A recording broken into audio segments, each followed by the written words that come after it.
Every day, millions of Americans rely on public transportation to get to work, to school, and to essential services. But for too many, access to reliable and affordable public transportation is a luxury, not a necessity. It's pretty.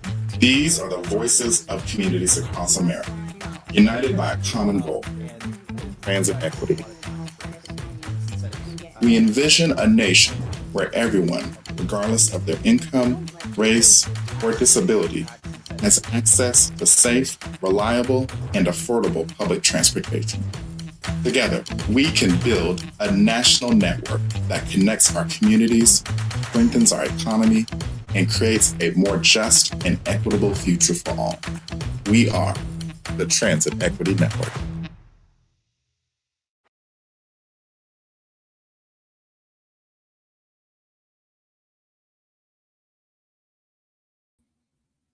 And myself to the stage. Good evening, good evening, good evening. I'll give a few minutes for folks to come on in. Happy Friday to everybody. If you're just watching this live, this will just be the dress rehearsal for the big video that I'll be doing on April 15th. So you'll actually get to see a preview of my Great American Train Trip. And if you don't know what my Great American Train Trip is, well, first off, I'm Bacardi Obama. A lot of you know me from the Transit Equity Network. And I'm MARTA Army. And I do a lot of transit activism, transportation planning. It's my absolute specialty. So this trip is something that was definitely in the making, and especially, with me really being serious about getting more into the advocacy space and working with a lot of these different cities for their campaigns for expanding public transit or getting better service, more equitable service to public transportation. This was needed. I think this trip was needed in order for me to make this happen. What's going on, Sean? All about it's exactly that's we need to kind of get a sense to get where we're going. Like, we need to get a sense of what exists. And I know a lot of people have done the cross-country train trip. Initially, I said I would never do it because I just don't have that kind of time. I don't have the energy to think so much. And I also just, I don't know. I'm more of a, I want to get to my destination as quick as possible. As far as this whole, we'll see in the journey thing, I've seen this whole country. It's nice, but I've seen it. But I took a chance on this, and especially because I can get a train trip for a really discounted price. First off, can y'all hear me? New mic, new setup, new camera, so we're making sure that all this sounds great. Don't worry if you hear noise outside. This is Baltimore. But as long as we're good, yeah, so crystal clear, wonderful. So yeah, I just wanted to show some videos of me documenting this trip. So if you don't know, I bought the USA Rail Pass from Amtrak. They put it for sale. Well, they sell it all the time, but they put it for sale at the beginning of the year. So usually it's $499. This year it was on sale for $299. So I said, hey, this would be a perfect opportunity to check it out. And especially because I take Amtrak a lot. I live in Baltimore, so we're one of the major stations in the country. and one of the most traveled stations in the country because we're on the Northeast Corridor. We're 40 minutes from Washington, D.C. We're an hour from Philly. And we're 2.5 hours from New York City. And we have a lot of access to pretty much the entire East Coast and Midwest. So, I mean, I'm at the perfect spot. Like I could take this train back to my hometown back in Georgia and Atlanta. So why not check it out? I take it a lot. I take the train back to Georgia a lot and around the rest of the country. Like even to New York. I go to New York a lot. I go to Philly a lot. I go to DC a lot. So it made sense to get this pass. Now it comes with ups and downs, and I'll go through that the entire video. But yeah, definitely put your comments in the chat. I'll answer them and pop them up on the screen as much as possible. I didn't even think to put this banner up, but it's just a friendly reminder. Life is short. Put your time in for vacation. Because when you lose it, you won't get it back. So, and this is just another leg of the Transit Equity Network that I want to do is just kind of more travel things, because I don't think a lot of people do travel from a transit lens, but just more of a, well, I got to get a rental car. I got to, where am I going to put my car? Like, so this is something I'll do moving forward. And we'll try to remember that the camera is right here in front of me. All right, so let's map out where I went. So, and I'll even put up a map to show it, if that'll be easier. But essentially, it worked out because I had some events to go to in Atlanta. There were things happening right after. So it kind of worked as far as, all right, I could get these trips done with this and it'd be worth my while. I think that was one of the first and biggest lessons is like you really gotta work it in.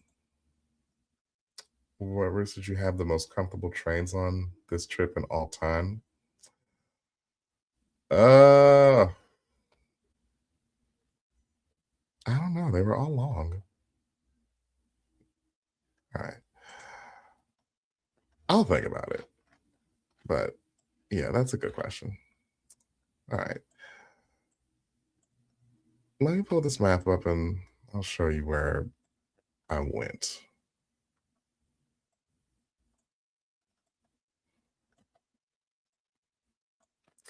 Okay. Hopefully this will kind of put it a little into perspective. You know what? Let me do this. This will be much easier.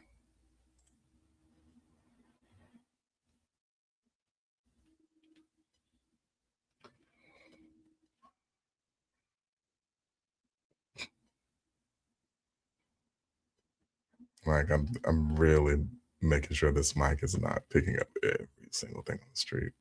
I live like right there.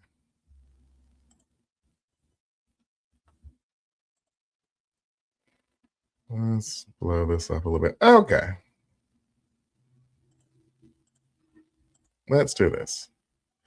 All right. So I started in Baltimore. Come to think of it. Okay. So here's the thing. The first leg I flew because I was going for business. I needed to get down there. So Marta had a meeting for a board meeting, and a lot of us went to it to try to protest the fact that it's been a year after we passed. It's been 10 years since we passed the More Marta tax in 2016, and nothing's really come out of it. And then I also had a Marta Army meeting that same weekend, so I flew to Atlanta, and it just made sense. Just trying to get there as early as possible. So I actually started in Atlanta, and in Atlanta I took the Crescent down to New Orleans. Now, I could have taken the Crescent from Baltimore all the way to Atlanta and then to New Orleans. Now, the confusing thing about this pass, and you can go look for the pass on the website because I'm not trying to promote them today. I didn't know if you couldn't do the same segment twice. Apparently you can, because I did it over in California. So I started off in Atlanta and I took it to New Orleans, and I stayed in New Orleans for a few days for Mardi Gras. Then I took it from New Orleans to Houston, spent a night in Houston. Now, because Albuquerque was on a different route, I couldn't get there. And that was somewhere I wanted to go because I'd never been. So I actually had to fly there. So I flew from Houston to Albuquerque, spent the night in Albuquerque, then took the train to San Diego. Now, that was probably the weirdest part. Stayed in San Diego a few days. And then I took the train up to San Jose, got on Caltrain, went to San Francisco, spent the night there. And then I left from Emeryville, right outside of Oakland. And then I took the train, and I forget the name of it, but I took that all the way up to Portland. And that was my trip. So I pretty much got the Sun Belt part of the country. Like, I went through the South and I went to the Southwest and then through California and then ended in Portland. In Portland, I only spent a night. Now, the difficult part about a lot of this was that because of Starlight, I think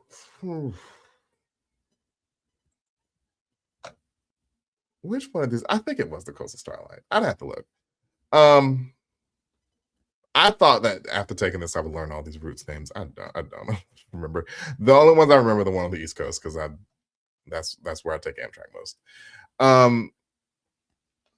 But probably the most difficult part about this was that some of these trains did not run every day. Like, they either didn't run every day or they ran once a day.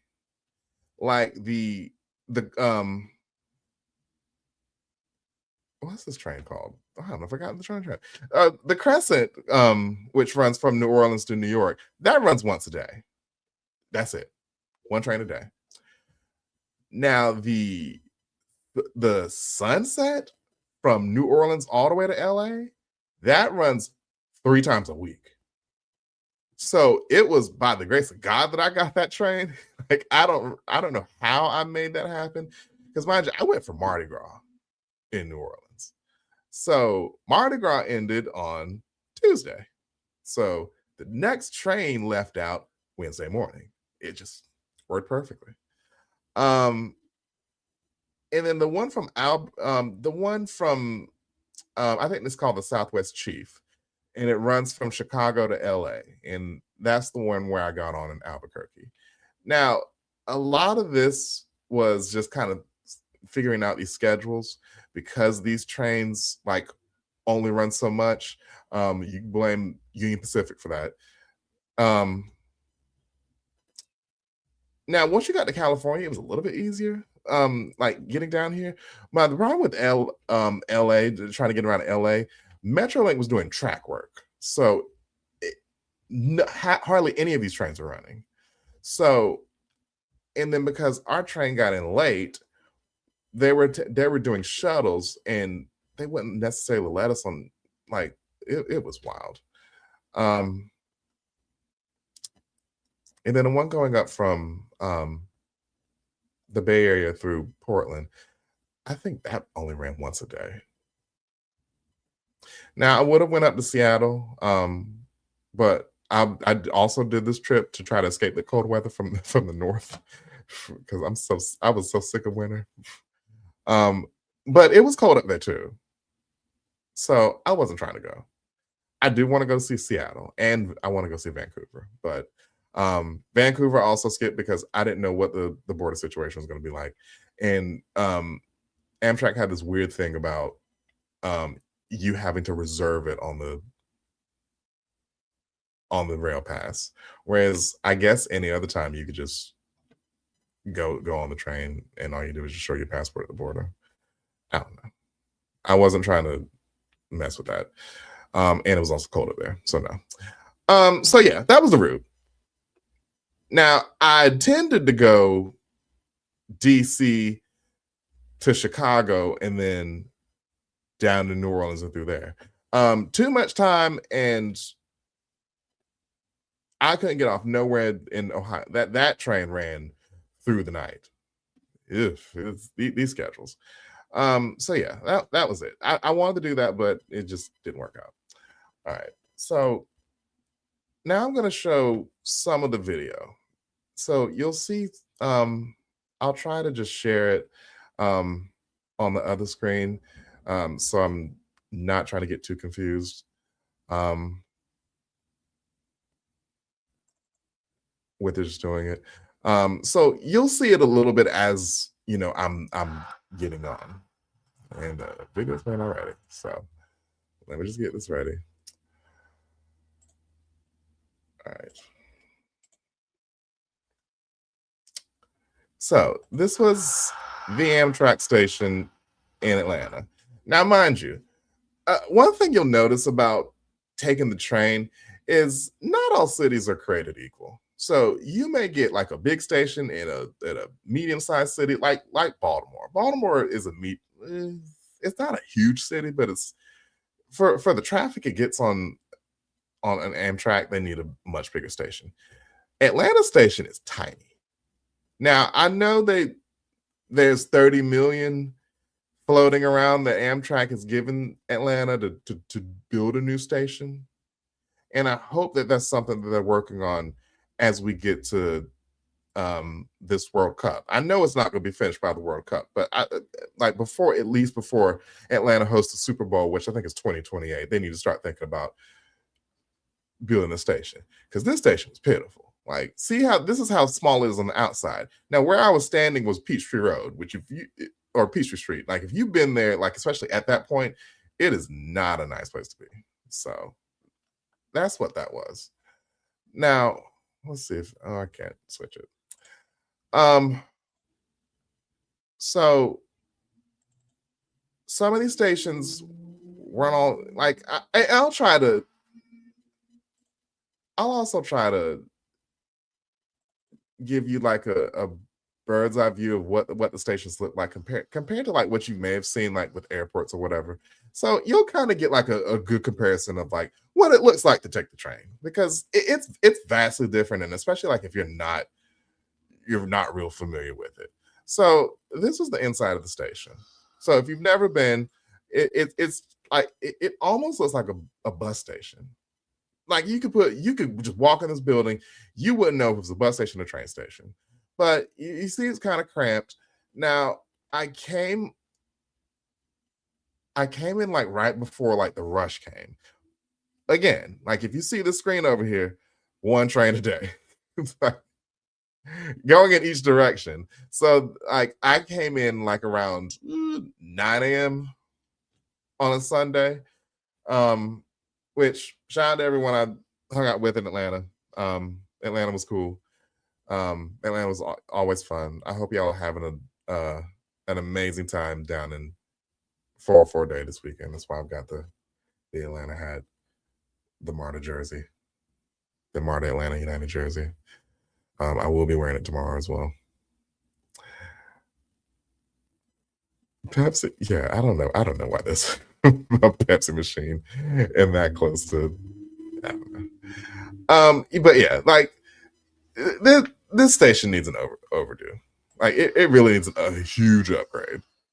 But like I said, it was right before the rush came in. Now this station can get packed. So if you're taking this from Atlanta, just know that the station can and will get packed. Yeah, as you can see, that's the only Let me just do this. No, that won't work. Yeah, so that's essentially the only train that runs, the 19 Crescent. This is the one I was getting on going to New Orleans. And you see it left 9:08 a.m. Now, the one that goes north to New York, it leaves every day at around 11:30 at night. So it's possible for you to get on the train at night in Atlanta and then be in DC around noon. If there's nothing wrong on track. So yeah, that's essentially how it was. Now, the difficult part about this station was getting down to the track. So you had this narrow stairway that goes all the way down to the track. And like they also have an elevator that only has a capacity of 6. Like when I tell you this station, like, yeah, Atlanta needs a new station bad.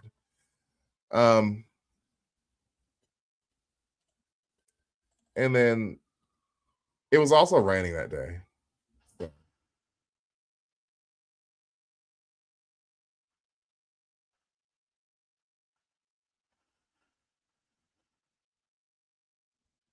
So you see, like it was like that's kind of the narrow walkway that you have.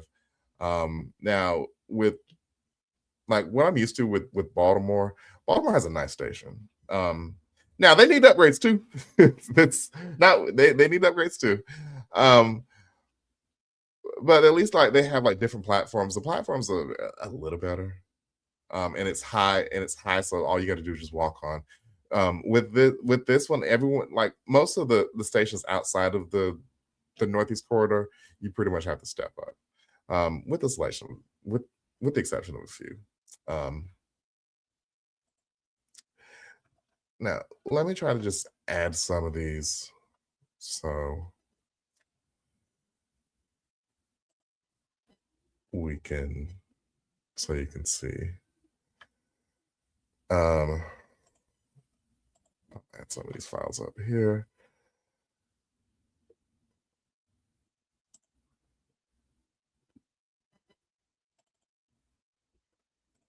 Because this one will kind of give you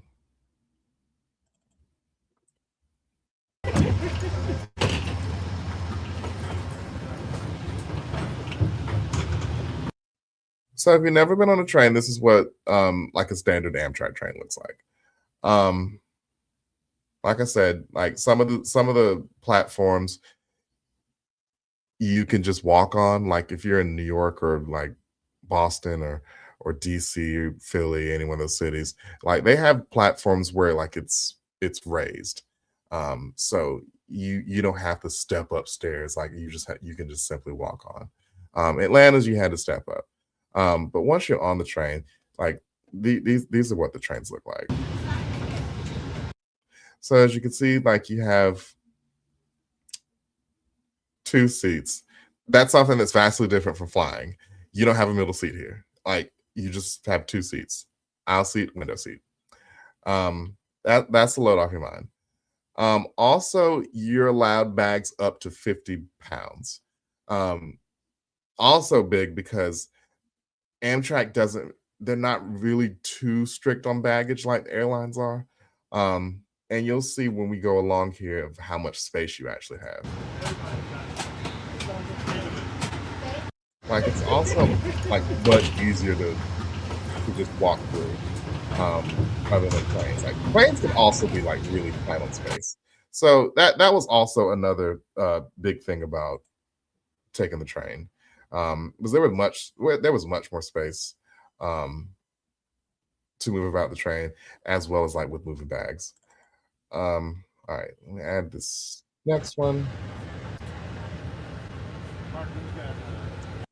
So if you look at it, I'm gonna pause it right there.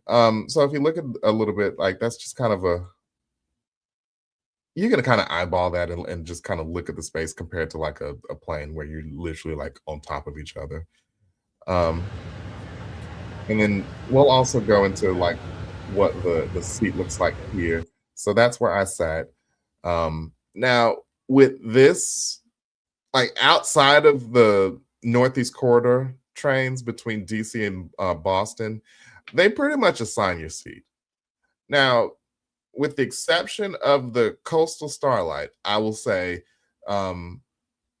that went to San Diego to LA. That was more of a commuter train, so those are pretty much open seating. Because you're just going in between cities, and it's just picking up commuters between those cities. But for anything else, they really want to like make sure that they're saving on space. So that's where they assign your seat, and it's they really try to keep you in that seat. But yeah, it was pretty spacious. The seats are pretty spacious. And if you go into it a little bit more, so I'll break down kind of the whole thing. So you get two outlets right here. Now it is difficult, like if you're sitting in the aisle, that's just something you're gonna have to do. Like if you do end up sitting next to somebody who's sitting by the window, of just working out the space to plug in stuff. But both seats get a tray that you can put down if you want to eat something, or if you want to put your laptop or put like a tablet right there to watch something. There's also like a footrest that you can click out, that you could put there. And then this little knob right here hits the recliner, so you can actually recline. And you still have enough space, like if somebody reclines by you, to sit. So it's not like you're really protruding on anybody's space. And then there's also another foot thing here where you can lay out. And the seats are all right. Like I won't say like they're the most comfortable seats in the world, but they're more comfortable than they're definitely more comfortable than plane seats. And then of course that's the window. So you if you are by the window, you get a pretty big window, and then you can there's curtains over here that you can, I don't know if you can really see it, that you can pull back.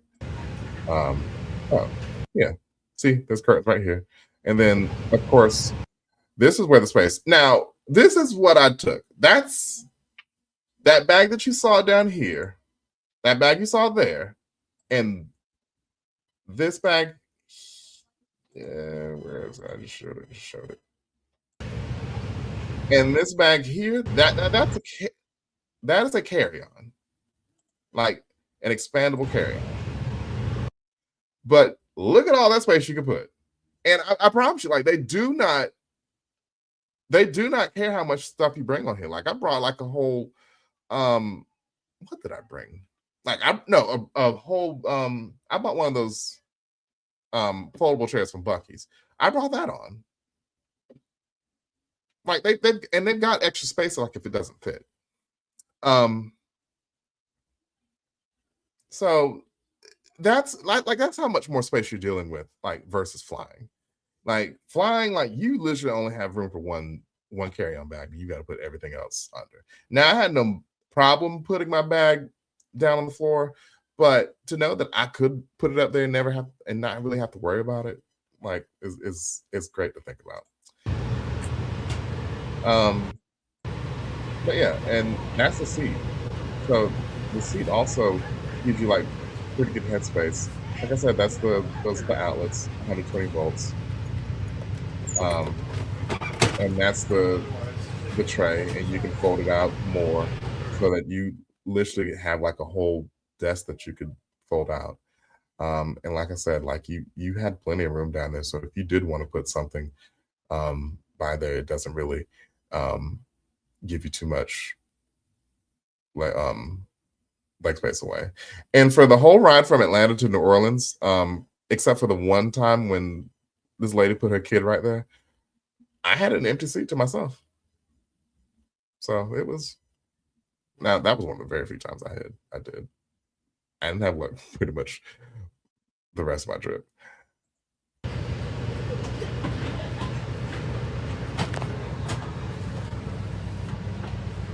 But yeah, that's I don't think it's fine.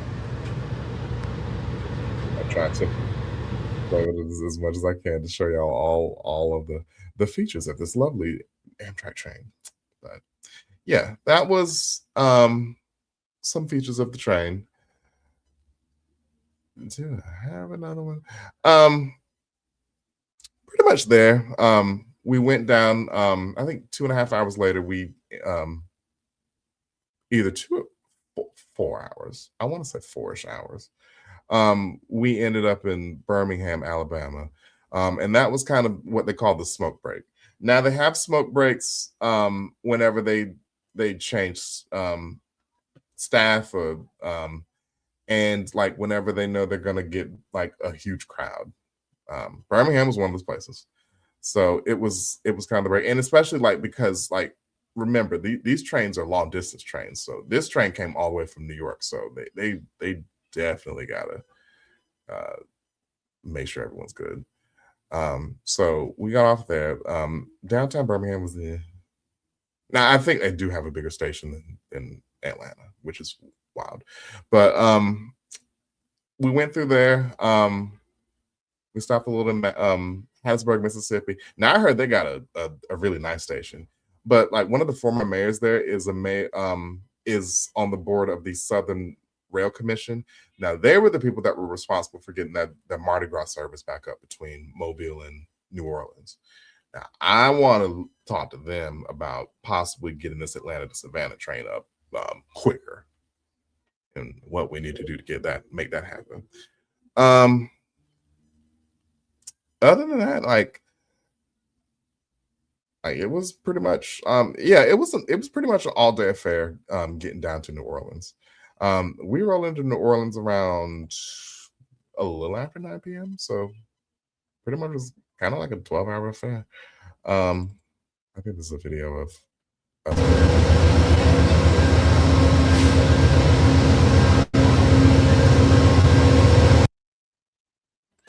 yeah, that was us pulling into New Orleans. So New Orleans station it was all right. It wasn't anything too like you could tell that they've had this station forever. Like this station is from the 60s. Like it was one of those new age stations. But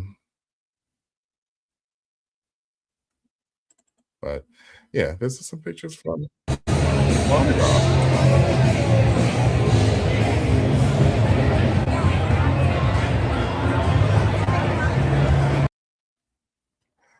Mardi Gras is a ball. If you have not been to Mardi Gras down in New Orleans, you got to go at least once.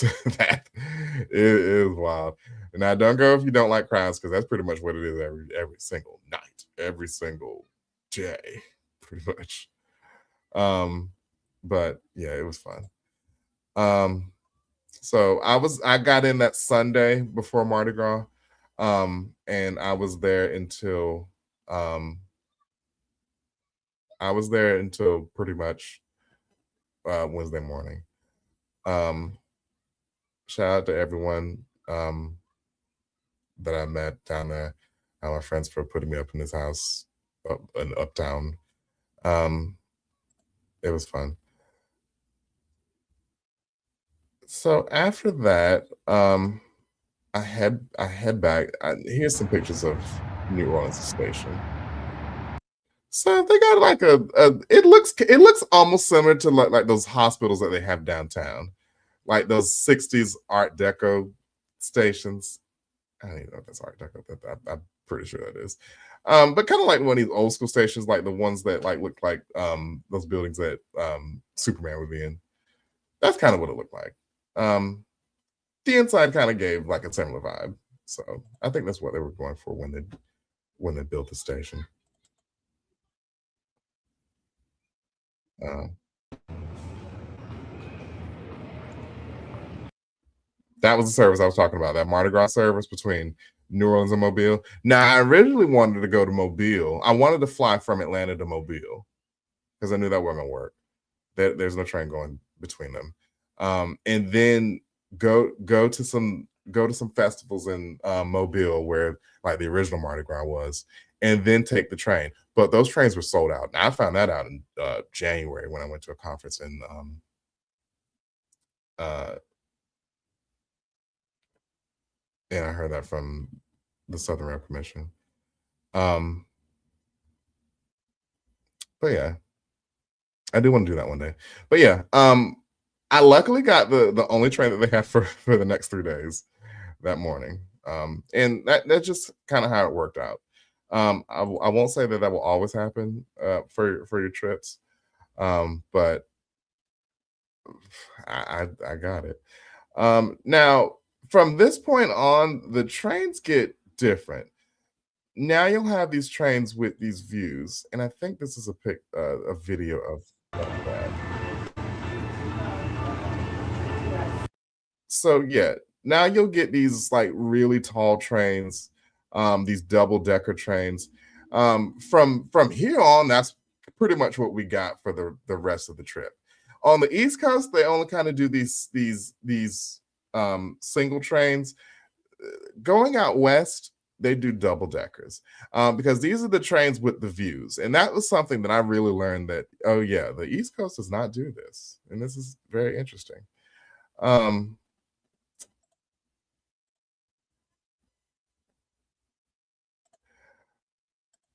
So we got on like Wednesday around 9:30 a.m.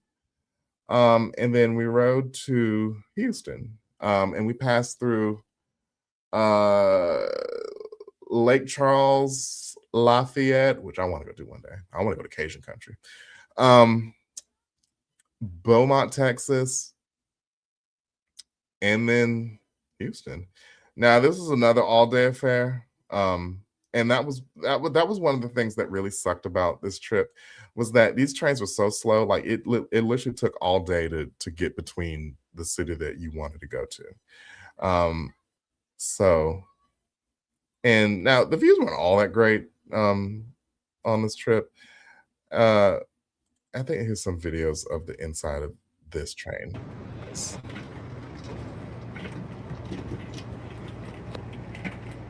So you kind of see some similarities with the last train that we had. I think that there may be some. Nope. Nope. Um, yeah, like not all these trains were the same. Like the only difference with these trains were that um the viewing area. Like they had like and I forget the name of the rooms. Um places where lounges, like the viewing lounges where you can go and see pretty things outside. So we left it there. Uh I don't know if I have a picture of the station in Houston. I will say that was the smallest station I've seen on this whole trip. Now, Houston is the fourth largest city in the country. So it's weird that they they have such a small station. It was baffling to me. I honestly don't know why. But yeah, they had a tiny station, so it was nothing really to look at. I don't even know if I have it in here. I don't think I have it. Yeah, it was a tiny station, and Houston was probably the least pleasing of the trip. Um, and that's just because like I was exhausted, and like I had like very little sleep, like when I was in New Orleans because it was just it was insane. Um, so yeah, I was really tired. I was gonna go out to one of the bars, and I didn't do it. And also the other part of Houston was that Houston is so expansive. Like it was like for whatever reason they had like the downtown hotels so expensive, and there was nothing to do downtown. I don't know why those hotels were so expensive. So I was way out like around the Galleria area, and if you know Houston, like you know that's still like pretty far out from downtown, even though I just said there was nothing to do down there. But like everything was always like you had to catch an Uber or you had to get a lift. Taking public transit in this place is difficult. It sucked. Um So yeah, I don't have much on Houston. But the main thing of that is I could not take the train from there to Albuquerque. So I had to fly. Now, once I got into Albuquerque, um, I got into my hotel room and I got this beautiful view.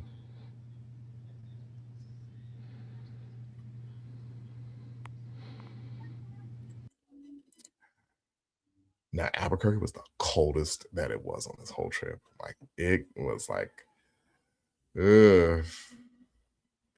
Warmest it got was maybe 50 degrees, but the day I got in, it was like 45, and the wind was blowing, and it got down to like maybe 27, 29 that morning. So it's just like I hopped right back in the winter because it was hot in Houston. Like Houston got up to like 82, 83. Oh, it was humid getting into Houston. Like you thought they just like fast forward to the summer. Um, New Orleans was like southern winter weather. Like it got up to like 65 during the day, but like there were days like where we got it it was chilly. And the nights were chilly. Um but no, getting into Albuquerque was nice. Like because you really like see that it is literally a city in the middle of the desert. Um let's see if I got another video. I also liked their buses. So they have what's known as arterial rapid transit. And essentially they run rapid bus service like like trains. Like they have like a lane in the middle of the street where they have it's literally dedicated for buses. So it was fun like riding those around and seeing these seeing these lovely colored vehicles. And it's all free. Like their whole entire transit system is free. And shout out to the groups that I was working with. I'm so sorry I couldn't meet up with y'all. It's just I wasn't there long, and I was trying to also catch up from like the last few days, and I had some work to do and meetings. Yeah, it was wild, but I will be back. Um, but it was fun seeing that. For the time I did get to get out. Uh, let's see what else I had. All right, now here's where things got hairy. So I get to you have the two videos at once. Okay, fine. I'll delete this. Um, so I get to Albuquerque station, which they have a really nice station. I thought what I was doing.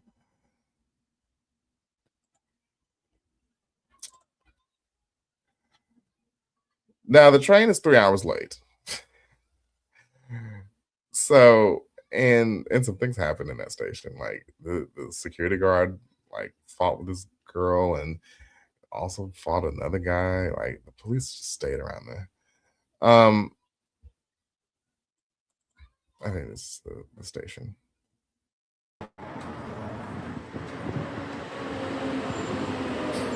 Nope, that's a bus. That is not it. Um,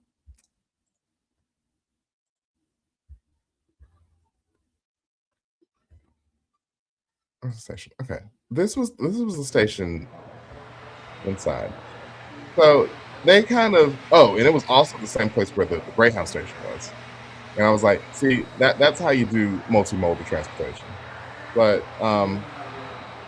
yeah, this station only had one service, I think, a day or every 3 days. I don't know. Um, but yeah, it was nice. But the train was late. So we had to deal with that. It was annoying. Check this out. Now, I will say, um, the views got much better. I think this is where you really saw like some really amazing views. This was one of the ones as soon as like morning broke, or I think like right after we left.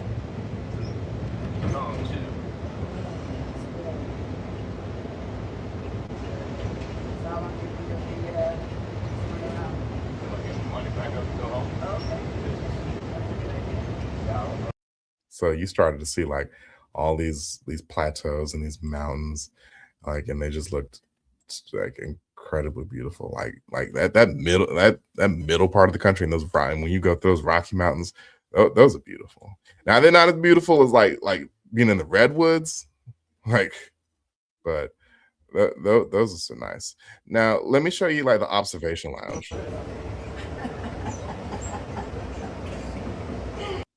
So with the observation lounge, you can go in here and you can just sit and you can just do whatever. So these are almost like extra seats. Now you still got to go to your seat when you get on the train and then when they scan your ticket. But after that, you can go wherever you want. Like you can go there, you can go to like most of the trains will have cafes on them where you can go get food or you can go get drinks. They also serve alcoholic drinks, which I'm drinking tonight. But yeah. Oh, excuse me, I had to get some water. But yeah, they have this was what like they don't have on the East Coast. These observation train, or at least like where I've been. I don't know if they have them like Vermont or those trains that run up to Maine, but I know going out from Albuquerque and then I think also going out from New Orleans, going out west, they have these trains. But these seats were nice. And if you can see, like some of them will have like 2x2. Some of them, like you see, he's sitting in like a single seat with this little table in the middle. And that's how much space you got there. You could put stuff down, like so if you had a bag or you had a purse, you could put it here. And then you could just look at these views go by, like, and it was beautiful. Like, it really was. Oh, and there are also free snacks in there. Like this, I loaded up on so many free snacks here. Like they had like little bottled waters, and they had like little packets, little Amtrak packets where they had like gummy bears and like little chocolate crisp and pretzels. So yeah, it was really thoughtful. And then like right after this was the cafe car where like you can like go to dinner, and you can like get a meal.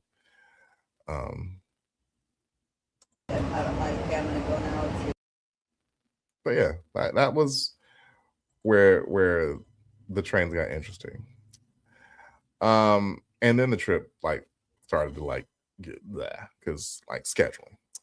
Again, the train was 3 hours late getting into Albuquerque. So my next stop was Fullerton because I had to get on a train from there to get to Irvine and then get on a train there to get to San Diego, which was where I was really supposed to be going next. So when we got off the train in Fullerton, I wondered, like, and then the guy that I was sitting next to, which shout out to you, and also shout out the dude that I met in Louisiana. He was really nice too. But he was wondering, like, oh, I thought you were going to LA. And I'm like, no, I'm getting off here to go catch another train. I probably should have followed his advice because we didn't know until we got off the train that they were doing track work, which is something they should have told us back in Albuquerque. And when I went to the desk to ask the lady, she tried to make it seem like it was our fault. I'm like, no, we missed the train. Like, I don't know. She wasn't the nicest.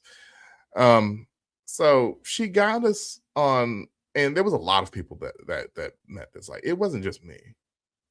So I don't know. It was whack that Amtrak wasn't really taking our concerns like that, given the fact that we were on a long distance train.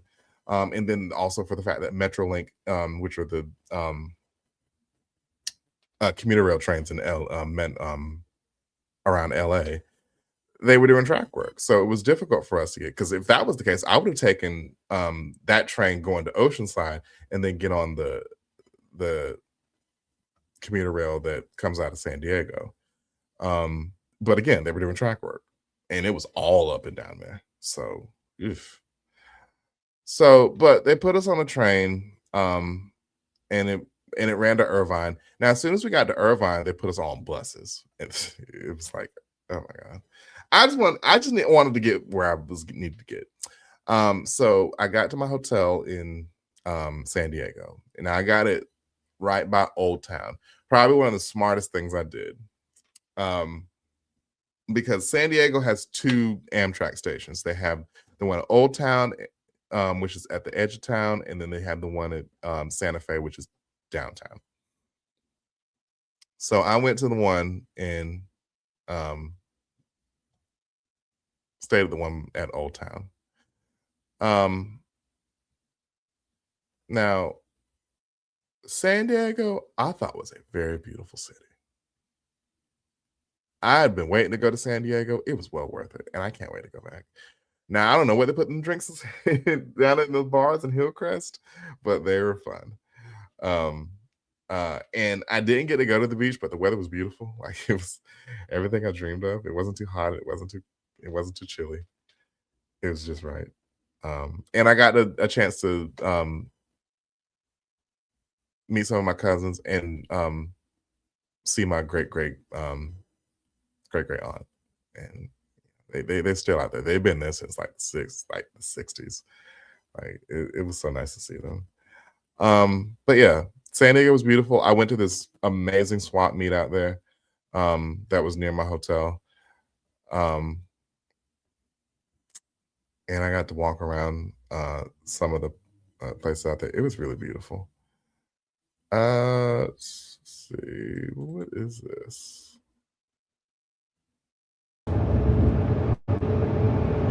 Oh, this was the bus ride over. So you see, we're just going down the coast, and you start to see the ocean. Like, it was beautiful.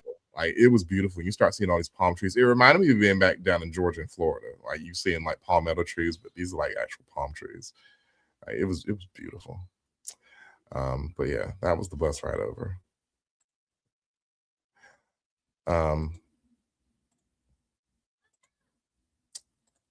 I think I should have some pictures of the train down in this part of the country. Let's see if this is a different one. Oh yeah, this is okay. So these are the Coast Starlight trains. Now these trains run all up and through like Southern California. So they run between like San Diego and LA and all up in that area. So they look a little bit more like commuter trains because they kind of are. They're commuter trains. So yeah, they're made of like a different fabric. That was us leaving the Fullerton station. I was so glad to get on the train because I'm like, what are we gonna do? I was about to rent a car because I'm like, well, if there's no trains, because they were saying like there were no more trains for like hours, probably not the rest of the day. It was so interesting. Glad we got out of that.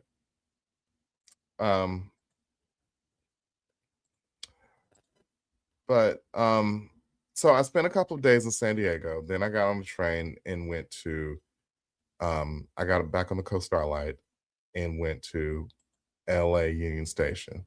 Now LA Union Station is kind of like the biggest station I saw on this trip. Like, they had a huge station, and of course it's integrated with like Metrolink, which are their commuter rail trains in like Metro LA, as well as their Metro subway. Like, they have a subway that goes between there and North Hollywood.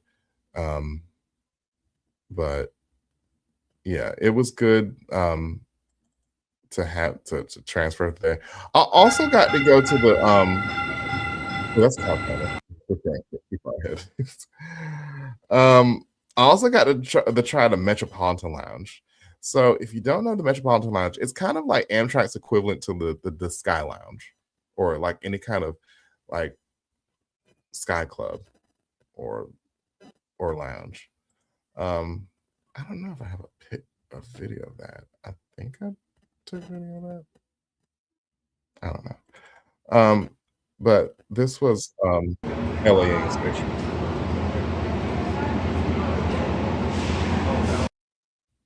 So you see, like they have like big like walkways and like so many gates for all these trains. Like it was insane. Um,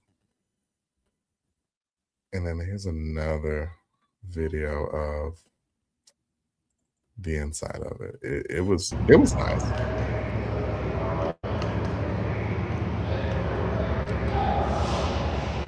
Now you could tell like they put a lot of effort in like making a large space for a large amount of people.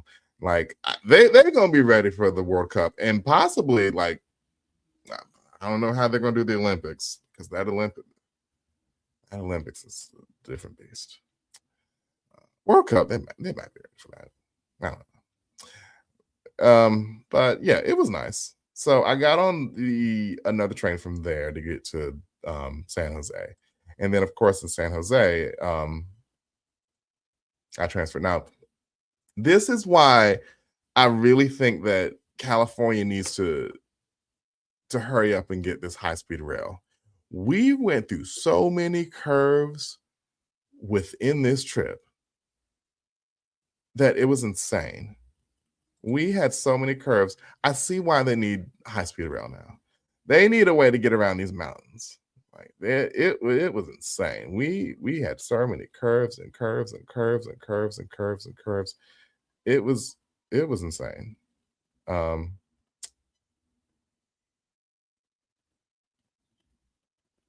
I think this is a picture of it.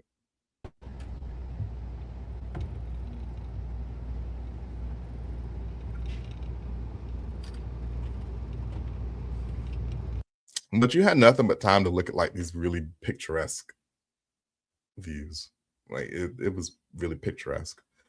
But yeah. But of course, then I got to San Jose.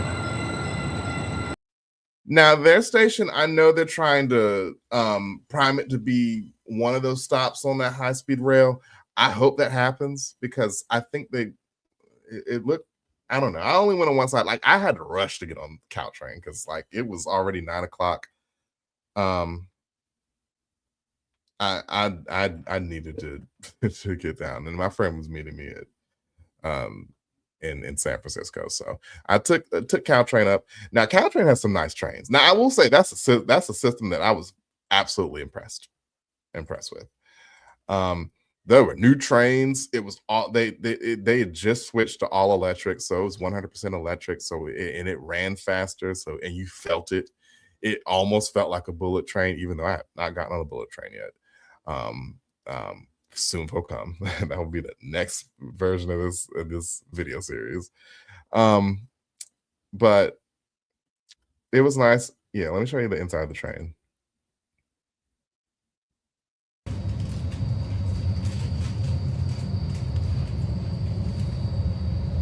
Like everything looked new, spacious.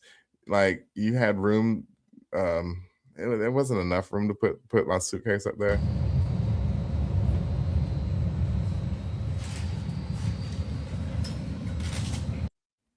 But it was nice. Caltrain, y'all did that. Those trains are nice. And then I got into San Francisco, and it dumped us off right downtown. And that's because Amtrak doesn't go directly to San Francisco, so you had to transfer. I would have either had to do that or transfer in Emeryville to take a bus to BART, and then I would have to take BART into San Francisco. But yeah, and I spent the night there, and then the next day I got on at Emeryville. And Emeryville had an okay station. I think it was like built later on. But I got on there around 9:30 at night. It's a trend with all these 9:30 trains. Got on there. Let's see. What's this? I think this is the station. Yeah, here's a picture of the Emeryville station. So see, yeah, nothing too crazy. Once again, another station you couldn't tell if it was a bus station or train station. Now they had a restaurant on the side here that wasn't open. They also were down the street from a cannabis cafe, which I have never experienced, and I really do want to experience. And they were not open. Or they weren't doing it anymore. Like it was sad, but yeah, I had a fun time in the Bay Area, even though it was short lived.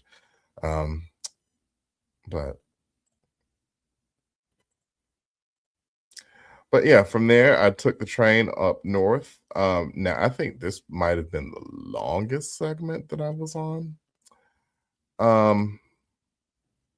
And this was from Emeryville, California to Portland, Oregon.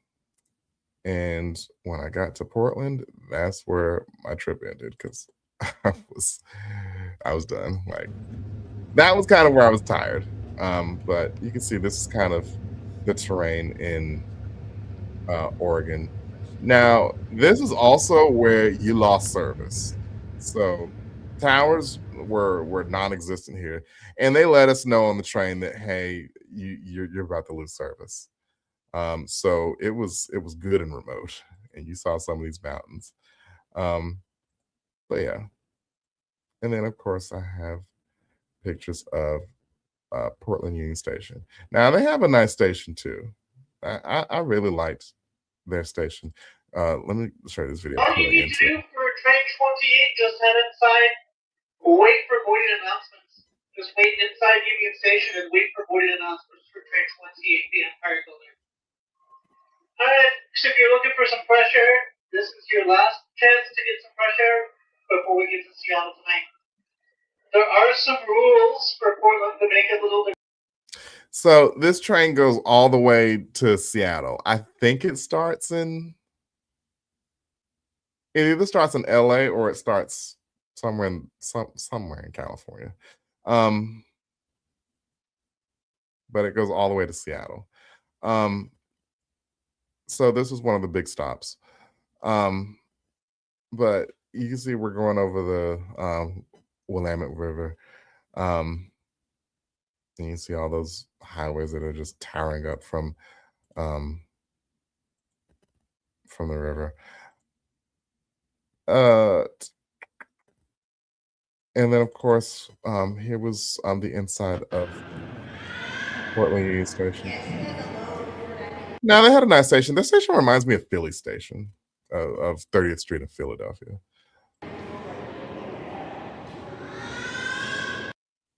I liked it. It was like really marble down. And then here was the outside of it. Which the outside was also interesting because it looked like more tropical than anything. It looked like a resort like down in Florida or down in like Arizona. But I like the go by train Union Station. I love that. But yeah, it was nice. And I got to hang out with some friends there. I got to have dinner with some of my friends and lunch with another friend the next day. So it was cool. And that's where I ended my trip. I couldn't do anymore. I was tired. I'd been gone for like 2.5 weeks. And like I couldn't take one of the things that annoyed me was just kind of like the having to pivot so many times. Having to pivot because like your train is late, so now you got to catch up, or like these trains are canceled, so you got to find another route. That got annoying. That happened a lot in the California part of the trip, and it got annoying. So, but from Portland, I spent the night in Portland, and then like the next day I flew back. And that was another thing. I couldn't really spend a lot of time in a lot of these places. New Orleans, I spent more days with because of Mardi Gras. And then of course, San Diego, I spent like a full day in because I'd never been there. And I wanted to go see my family. But like all the rest of the cities, like I literally didn't even spend like 24 hours in. So it was difficult to try to do that, but it was almost just because of the scheduling. Like the scheduling was so messed up. But also to note, you can check bags for free if you're going to a place where you can accept checked baggage. So like I checked my bags in Emeryville to go to that cannabis lounge, which wasn't there. And then when I got to Portland, I was able to get my bags. So there was no issue with that. Let's see what else. No, I don't think there's anything else. But that was it. All right. Now, final verdict. Would I get it again? Probably not. While it was nice, like I see the mode of it, like it just had way too many restrictions. Like once you got it, you had to use it within 180 days, which doesn't give you a lot of time because when they put it on sale, they put it on sale in January. So if you get it in January, like the latest day you can get it is like, I think it was January 24th was the latest day you can get it on sale. So you have to use it within 180 days of that, which doesn't even give you till summer. Right. So, and then once you start it, you have 30 days to finish it. Now, I'll tell you this, in a few weeks, I'm going to do this same thing in Europe. Now I already got my Eurail pass. I could take it whenever I want during this next year. Like, did I get compensation for variety of issues? I almost got kicked off this train once. This guy next to me was rolling up weed and apparently smoked it somewhere on the train. And they confused me with him.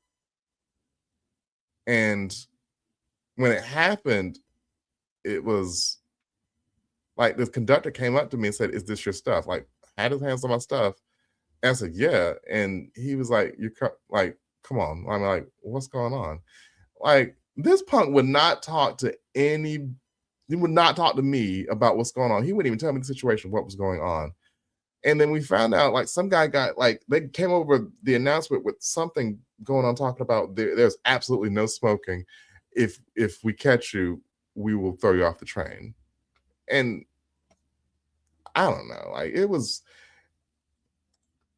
weird. And like, apparently he intercepted a picture from them about this guy, and again, showing everybody, asking everybody else questions but me. And then once they found out I wasn't the guy, like, he left me alone. But he would not eye me the rest of the trip. He would not talk to me or interact with me the rest of the trip. Now, I thought that was a pussy ass move because you jump to conclusions instead of like finding out from your team. And they did send me like this really apologetic email once I called them out on it, but it was like a month later, and they gave me a $50 credit, which I can't even get to Philly from Baltimore for $50. So I thought that was a huge slap in the face, and I'm literally booking a meeting with the board of directors, because as much advocacy as I do, and that a lot of y'all have seen for Amtrak, that felt personal, and that felt like a huge slap in the face. So no, I did get some compensation, but it wasn't enough. Like, they really disrespect me, and with this whole rail pass trip, it's almost like they treated you like a standby passenger, because you can reserve your seat on these places, but like if it got full, they'll give it to whoever paid money. So it didn't really feel like they valued as a passenger. You were just like a seat holder. Yeah. Right.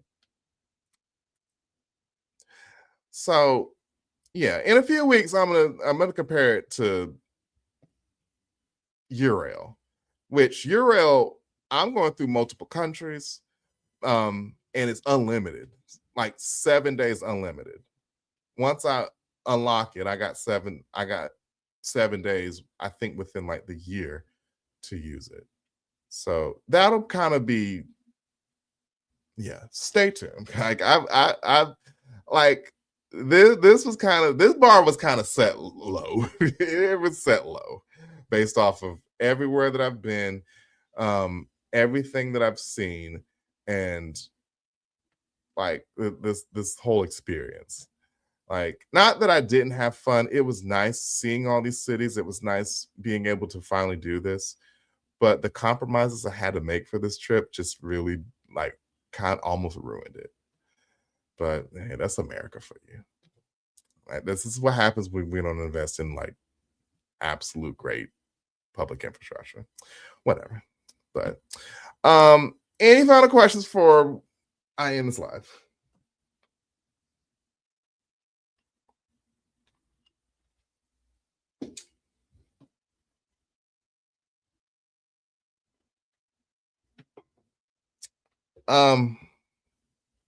Now this is not me saying don't do it. Like, if you want to do it and you're curious, go ahead. Go to Amtrak's website. If you'd like to take what's the other train? Brightline. I know Brightline's gonna open soon in the next few years between Vegas and LA. So I do want to do that, and I am overdue for a trip to Vegas again because I haven't been in years. So I will do that.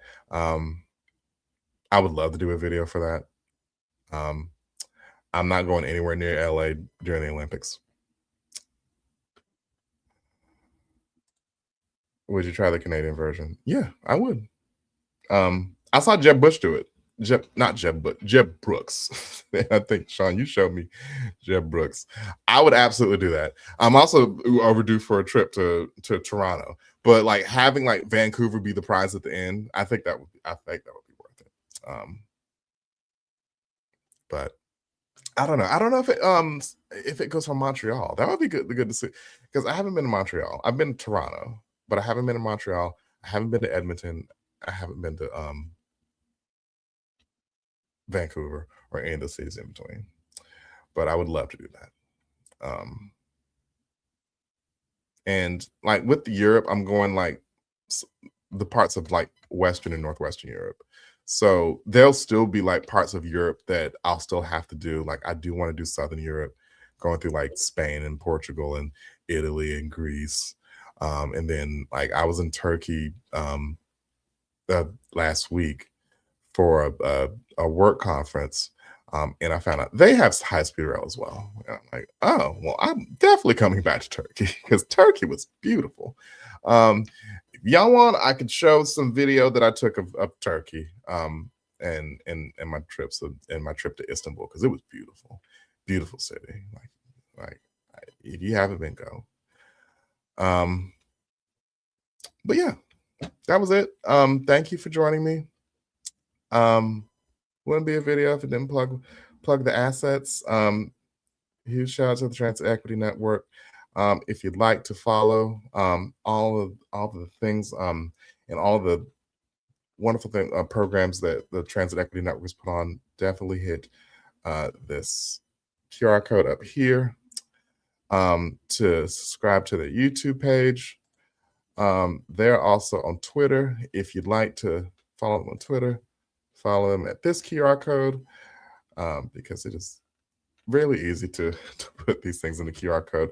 And if you don't like Twitter, they're also on Blue Sky. Follow them, clicking this link up here. But yeah, thank you all. Hopefully I'll bring you more adventures.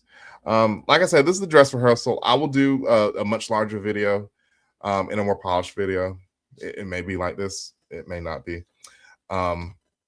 For on the Transit Equity Network. So, not the Transit Equity Network. I'll do it on Facebook, but I'll see if I can simulcast it on the Transit Equity Network YouTube. But yeah, this is a little partnership to see how this will work, and yeah, hopefully we could do more videos like this.